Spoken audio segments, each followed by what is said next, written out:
So we're going to start with a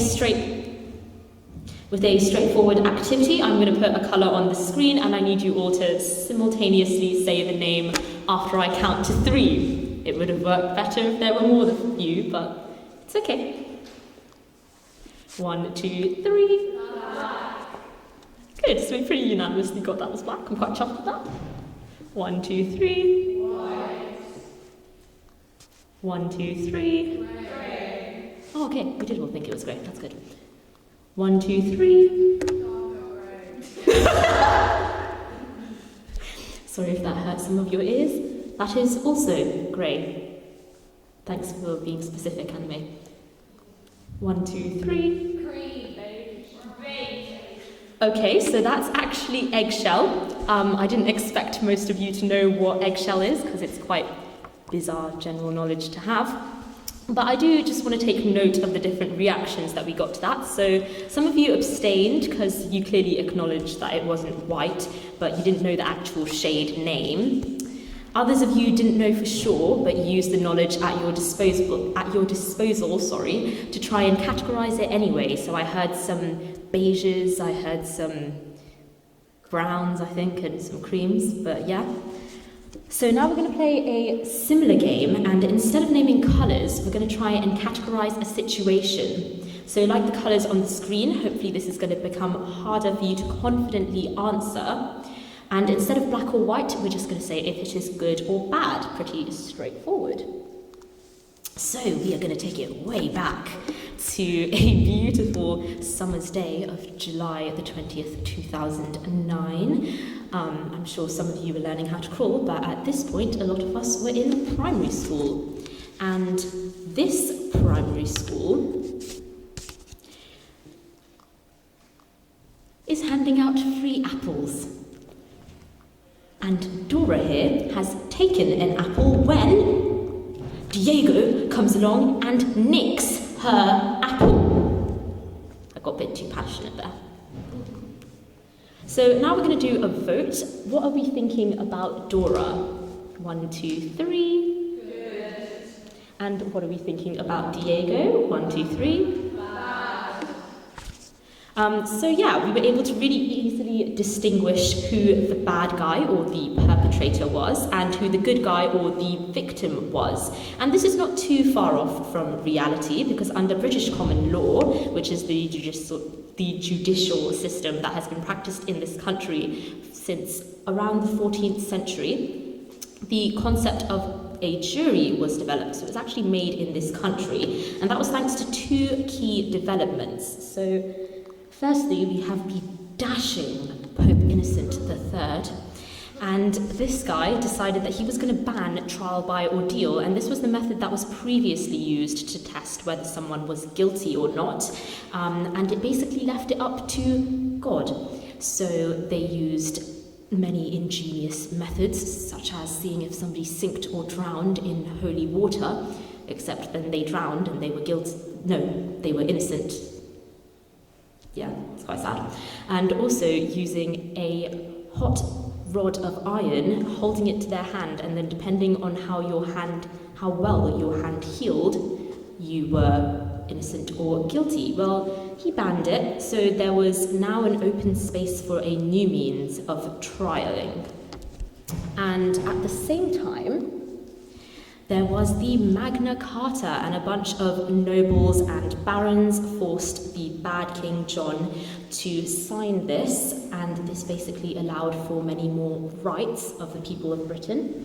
So this says, no free man shall be seized or imprisoned or stripped of his rights or possessions or outlawed or exiled or deprived of his standing in any other way, nor will we proceed with force against him or send others to do so, except by the lawful judgment of his equals or by the law of the land. So this meant only the law and other citizens could render a man guilty from now on. The king no longer held that power, and so it was only the other citizens who could impose consequences on someone for their actions.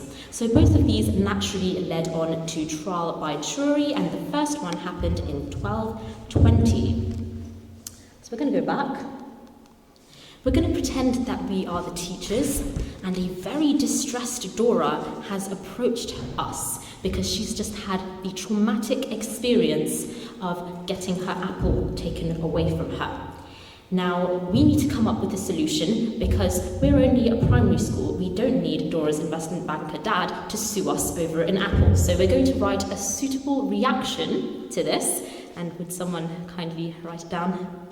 Menon, thank you so much for offering. Love that. So now I'm going to ask any of you if you have any ideas for what we could do. So what are we going to do about Dora? Yes, Anime? Yeah, so we're going to compensate her apple. That's a really good idea, Iman, if you want to write that down. And then what are we going to do about Diego here? Yes, Shannon? Take his apple away. Okay, we're going to take his apple away. Is that the only punishment that we're going to give Diego? Any other ideas? Yes, Shannon? Miss break.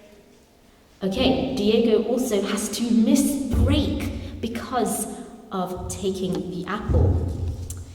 Okay, so now we're gonna spice it up a little bit, and we're gonna learn a little bit more about what happened on the dreadful day of July the 20th, 2009.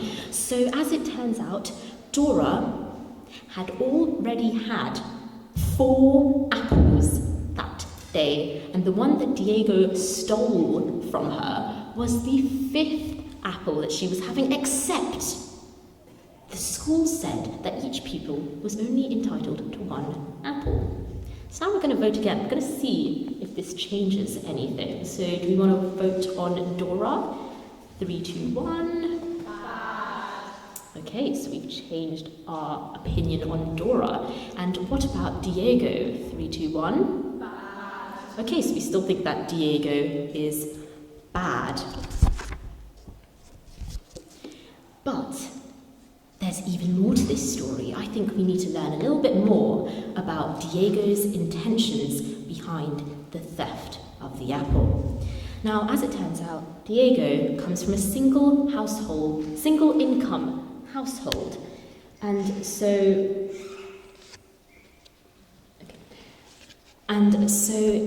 that day he had a doctor's appointment, and while he usually has free school meals, he had to miss it. And then his mother, poor lady, was running around stressed, so he decided not to tell her that he hadn't had any lunch.